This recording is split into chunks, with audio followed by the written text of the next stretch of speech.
নমস্কার, সকলকে চ্যানেলে স্বাগত। আগের ভিডিওতে আমরা খাবার দাবারের সম্পর্কে আলোচনা করেছি। মহারাষ্ট্রের ঐতিহ্যবাহী যে খাবারগুলো সেগুলো আমরা দেখেছি। আজকের এই ভিডিওটি একটু ছোট হবে, এখানে বেশি কিছু বলার নেই। কিন্তু আমরা এখানে যেটা আলোচনা করব সেটা হচ্ছে যে সিটি কম্পোনেন্টস, যার মধ্যে পড়ে কোনো জায়গা বা ট্রান্সপোর্টেশন বা যানবাহন অথবা বাদিক ডানদিক দিক নির্দেশ। তো এই তিনটে নিয়ে আমরা আলোচনা করব। যেহেতু অধিকাংশ লোকজন থাকার সুবাদে শহরের দিকেই থাকবে, সুতরাং এই শব্দগুলো আলোচনা করা আমি মনে করি যে জরুরি। সুতরাং শুরু করা যাক। স্থান। স্থানের তলায় আসে হচ্ছে শহর। শহর মানে হচ্ছে শহর, হিন্দির শহরের সঙ্গে একই রকম শহর। তারপর হচ্ছে গাঁও। গাঁও মানে হচ্ছে গ্রাম। এখানে একটা জিনিস মনে রাখতে হবে, সেটা হচ্ছে যে অনেক লোক আপনাকে জিজ্ঞেস করবে যে তুমচা গাঁও কুঠে, তোমার গ্রাম কোথায়। এটা আক্ষরিক অর্থ, কিন্তু তার মানে ও আক্ষরিকভাবে তোমার গ্রাম যেতে চাইছে না, সে জানতে চাইছে যে তুমি কোন রাজ্য থেকে আসছো। সুতরাং যদি তোমাকে জিজ্ঞেস করা হয় বা আপনাকে জিজ্ঞেস করা হয় তুমচা গাঁও কুঠে, তখন আপনাকে বলতে হবে যে আমি বেঙ্গল থেকে আসছি। Right, this thing you have to remember. এরপরে হচ্ছে ঘর। ঘর মানে হচ্ছে বাড়ি। রাস্তা। রাস্তা মানে হচ্ছে রাস্তা। গল্লি। গল্লি মানে হচ্ছে গলি। তো this is important, you have to note. এটা একটু আলাদা। এরপর হচ্ছে চৌক। চৌক মানে হচ্ছে চৌরাস্তা।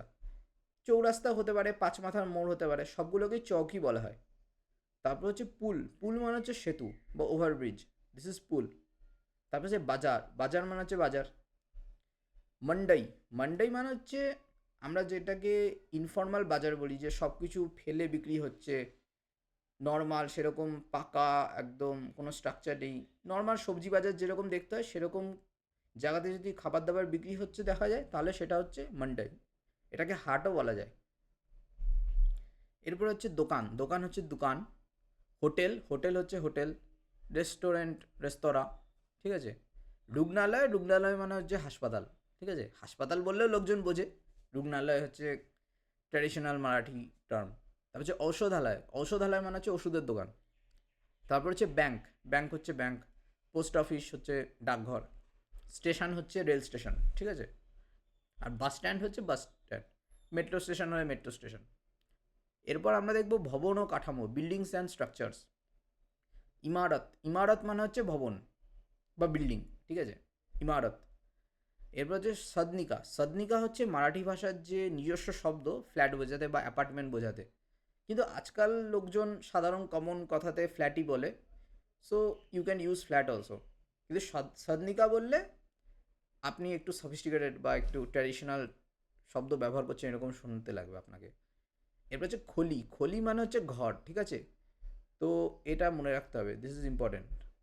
তো এটাকে আমি আন্ডারলাইন করে দিলাম for better understanding, better remembrance, মনে রাখার জন্য। তারপর হচ্ছে ব্যালকনি। ব্যালকনিকে এখনকার কথায় ব্যালকনিই বলে, কিন্তু এর নিজস্ব যে মারাঠি শব্দ সেটা হচ্ছে সজ্জা। সজ্জা। ঠিক আছে। এরপরে হচ্ছে ছাদ। এবার ছাদ হচ্ছে তিন রকমের। পাকা বাড়ির যদি ছাদ হয় তখন সেটাকে বলে ছাদ। ঠিক আছে, আমরা যেটাকে ছাদ বলি সেটাই হচ্ছে ছাদ। ঠিক আছে। যদি বাড়ির চাল হয়, কাঁচা বাড়ির চাল বা টিনের চাল, তখন সেটাকে বলা হবে ছপ্পর। তো দিস ইজ ছপ্পর। ঠিক আছে, কাঁচা বাড়ির চাল বা খড়ের চাল হলে তখন সেটাকে বলা হবে ছপ্পর। আর যদি ছাদ যদি এরকম হয় যে সেখানে কিছু লোক বসে আড্ডা মারতে পারবে বা গল্প করতে পারবে, তখন সেটাকে বলা হয় গচ্চি। অর্থাৎ একটা ঘরোয়া পার্টি বা ঘরোয়া বসে কিছু অনুষ্ঠান ছোটোখাটো করা যেতে পারবে, এরকম জায়গাকে বলা হয় গচ্চি। ঠিক আছে। এরপর হচ্ছে দ্বার। দ্বার হচ্ছে দরজা। খিড়কি। খিড়কি হচ্ছে জানলা। ভিন্ত। ভিন্ত মানে হচ্ছে দেয়াল। তো এটা মনে রাখতে হবে, এটা কিন্তু আলাদা শব্দ। এই শব্দগুলো কিন্তু বাংলা বা হিন্দির সঙ্গে মেলে না, এগুলো মারাঠি নিজস্ব শব্দ। তো এগুলোকে আমি একটু আলাদা করে যাতে দেখতে লাগে সেটা আমি করছি। এবার হচ্ছে জিনা। জিনা মানে হচ্ছে সিঁড়ি। জিনা অর্থাৎ সিঁড়ি। অনেক জায়গাতে নোটিশে দেওয়া থাকে যে জিনা বরাবর বাড়তি যাইছে, মানে সিঁড়িতে উপরে যেতে হবে। ঠিক আছে। জিনা। জিনা লেখা থাকা মানে হচ্ছে সিঁড়ি, অনেক বিল্ডিংয়ে থাকে, তো জিনা ইজ সিঁড়ি। তারপর হচ্ছে লিফট। লিফট মানে লিফট। সারা। সারা মানে হচ্ছে স্কুল। তো রাস্তায় যখন আপনি যাবেন তখন রাস্তায় অনেক জায়গাতে সাইন থাকবে যে পুরে শালা আহে। ঠিক আছে, পুরে সারা আহে, স্পিড কম কম করে চালান। ঠিক আছে, তো সামনে স্কুল রয়েছে, গাড়ি আসতে চালাবেন এরকম। তো পুরে সারা আহে মানে হচ্ছে সামনে স্কুল রয়েছে, তো সারা ইজ এন ইম্পর্টেন্ট ওয়ার্ড। এরপর আমরা দেখব যানবাহন। যানবাহনের মধ্যে বিশেষ আলাদা শব্দ কিছুই নেই, সবই প্রায় হিন্দি বা বাংলার সঙ্গে ম্যাচই করে যায়। তো গাড়ি গাড়ি, বাস বাস, রিক্সা রিক্সা, ট্যাক্সি ট্যাক্সি, ট্রেন, উড়োজাহাজ বা বিমান হচ্ছে বিমান, প্লেন বললেও লোকজন বোঝে, দুই চাকি হচ্ছে দুই চাকার গাড়ি, সাইকেল হচ্ছে সাইকেল। তো মারাঠি অ্যাকসেন্টে এটা হবে সাইকেল সাইকেল সাইকেল, ঠিক আছে।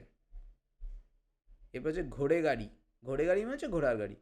এবার আমরা দেখব দিক নির্দেশ। তো দিক নির্দেশে অধিকাংশ যে শব্দগুলো সেগুলো কিন্তু আমরা আগের ভিডিওগুলোতে আমি কিন্তু আলোচনা করেছি, সুতরাং it is a kind of revision. তো উজবিগডে মানে হচ্ছে ডান দিকে, ডাবিগদে মানে হচ্ছে বাঁ দিকে। মেট্রোতে যখন আপনি চলবেন তখন আপনি শুনতে পারবেন যে ডাব্বা বাজুনে উঘারতে, দরওয়াজা ডাব্বা বাজুনে উঘারতে, মানে হচ্ছে দরজা বাদিকে খুলবে, ঠিক আছে। দরওয়াজা উজরা বাজুনে উঘারতে মানে হচ্ছে ডান দিকে খুলবে। তো এই জিনিসগুলো মনে রাখতে হবে। তো উজবিগডে মানে হচ্ছে ডান দিকে, দাবিগদে মানে হচ্ছে বাদিকে। এরপর হচ্ছে পুড়ে, পুড়ে মানে সামনে, মাগে হচ্ছে পেছনে। এটা কিন্তু রিভিশন, এই জিনিসগুলো কিন্তু আমি আগেই আলোচনা করেছি। ওয়ার মানে হচ্ছে উপরে, খালি মানে হচ্ছে নিচে, আত মানে হচ্ছে ভিতরে, বাহের মানে হচ্ছে বাইরে, জবর জবর মানে হচ্ছে কাছে, লম্ব মানে হচ্ছে দূরে, সরল মানে হচ্ছে সোজা, ওয়ালন ওয়ারন ওয়ালন মানে হচ্ছে বাঁক। তো যখনই আপনি পাহাড়ি রাস্তায় চলবেন তখন আপনি বিভিন্ন জায়গাতে এই সামনে মানে সাইন দেখবেন, পুরে বলন আহে অপঘাত ক্ষেত্র। তো অপঘাত ক্ষেত্র মানে হচ্ছে অ্যাক্সিডেন্ট প্রোন এরিয়া বা যেখানে প্রচুর অ্যাক্সিডেন্ট হয়। পুরে বলন আহে অপঘাত ক্ষেত্র আহে, এরকম কোনো সাইন দেখলে তখন বুঝবেন যে সামনে একটা টার্ন আসছে। তো সেখানে আপনাকে গাড়ি একটু কম মানে সাবধানে চালাতে হবে, বাইক সাবধানে চালাতে হবে। তো দিস ইজ ওয়ালন। এবার হচ্ছে উত্তর, উত্তর হচ্ছে উত্তর, দক্ষিণ হচ্ছে দক্ষিণ, পূর্ব হচ্ছে পূর্ব, পশ্চিম হচ্ছে পশ্চিম, মধ্যে মানে হচ্ছে মাঝে, সেজারি সেজারি মানে হচ্ছে পাশে, সমর সমর মানে হচ্ছে সামনে। আর কোপড়া এই শব্দটা নতুন, সেটা হচ্ছে কোণ, কোণার দিকে। তো কোণা কোণা বোঝাতে আপনি কোপড়া ব্যবহার করবেন। তো এখানে আমাদের আজকের অধ্যায় শেষ হলো। খুবই ছোট অধ্যায় ছিল, বেশি কিছু বলার নেই, অধিকাংশ শব্দই আপনারা পরিচিত। বাস কিছু কিছু শব্দ নতুন, যেমন খলি, পুল, তারপর হচ্ছে চক, তাই না, কোপড়া, এই জিনিসগুলো শব্দগুলো নতুন। ভলান, ডাবিগদে উজবিগদে, তো এই দুটো শব্দ খুব ইম্পর্টেন্ট। আর এখানে শালা, জিনা, ভিন্থ, ভিন্থ মানে হচ্ছে দেয়াল। অনেক জায়গাতে বলে যে দেয়ালের উপর থুতু ফেলবেন না বা পানের পিক ফেলবে না, তখন সেখানে সাইন্সে দেওয়া থাকবে যে ভিন্তিবার থুকু নয়, ঠিক আছে, তাই না। ভিন্তিবার পান খাউন হাত পুষু নহে মানে হচ্ছে হাত পান খেয়ে হাত কিন্তু দেয়ালে মুছবেন না। তো এই জিনিসগুলো নোট করতে হবে। That's all for today's video, দেখা হচ্ছে পরের ভিডিও।